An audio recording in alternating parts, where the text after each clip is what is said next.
सबसे ताकतवर लोग वहां के प्रेसिडेंट, और एक एक बार नहीं, दो बार George Bush senior, George Bush junior, Bill Clinton और बराक ओबामा। साहब सोचिए सर, जो दुनिया के एक नंबर कंट्री के 8-8 साल प्रेसिडेंट रहे हैं, उनके पास कितनी प्रॉपर्टियां होगी, कितना पैसा होगा, कितने हीरे जौहरे होंगे।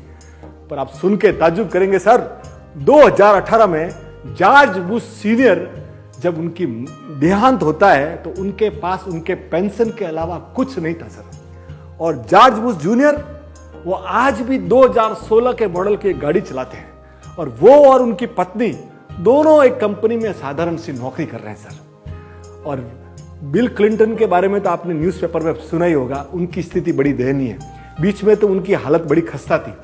तो वो पर मोटिवेशनल स्पीकर है, तो कई जगह स्कूल्स में, यूनिवर्सिटीज में, कॉलेजेस में अपनी मोटिवेशनल स्पीचेस से अपना काम चला रहे हैं। उनकी पत्नी ने भी बायोग्राफी लिखी है। आप सोचिए सर, बराक ओबामा का तो क्या कहना, उनकी बेटी आज भी कैशियर है, उनकी पत्नी एक साधारण सी नौकरी करती है, और बराक ओबामा लेक्चर्स देते हैं सर। धन्य है वो देश और धन्य है वहां के लोग कि सर शीर्ष पदों पर ऐसे ईमानदार लोग बैठे हैं ना, इसलिए अमेरिका दुनिया का विश्व गुरु है। ऐसा नहीं है कि वहां ही है, अभी जर्मनी में एंजेला मर्केल हुई, 16 ईयर, 16 साल तक पूरी यूरोपियन लीडर रही। अभी जब रिटायर हुई ना, उनके हस्बैंड एक प्रोफेसर है और एक 2 BHK में रहते हैं। हमारे यहाँ भी हुए सर, हमारे यहाँ शास्त्री जी हुए। शास्त्री जी जब थे तब उन्होंने एक फिएट कार ली थी पंजाब नेशनल बैंक से, उनके अकाउंट में 7,000 रुपये थे और 5,000 रुपये का उन्होंने लोन लिया था, जो वो प्राइम मिनिस्टर रहते चुका नहीं पाए, और उनकी मृत्यु के उपरांत उनकी पत्नी ललिता शास्त्री जी ने वो चुकाया था। आप सुन लीजिए सर। और अभी मैं आपके जो बात बता रहा हूँ ना, वो सुन के तो आपका दिल गदगद हो जाएगा कि अपने एक 94 साल के एक व्यक्ति थे, उनको एक मकान मालिक के यहाँ रह रहे हैं, और वो मकान मालिक उनको बाहर निकाल रहा है कि भाई आप किराया नहीं दे रहे हो। उनके पास है क्या, एक छोटा सा सूटकेस और एक कनस्तर।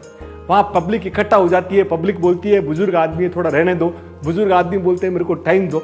इतने में उधर से एक पत्रकार जा रहा होता है, उसको ये कॉपी लगती है, तो वो वहां पे उसकी पूरी स्टोरी को रिकॉर्ड करता है और लेके आता है अपने पब्लिशिंग हाउस में। और पब्लिशर जहाँ बैठे हुए और जो मालिक आते हैं, बोलते यार ये कौन है। जैसे वो फोटो देखते हैं तो बोले तुमको मालूम है ये कौन है? बोले कौन है? बोले he is 2 time prime minister of India Gulzari Lal Nanda.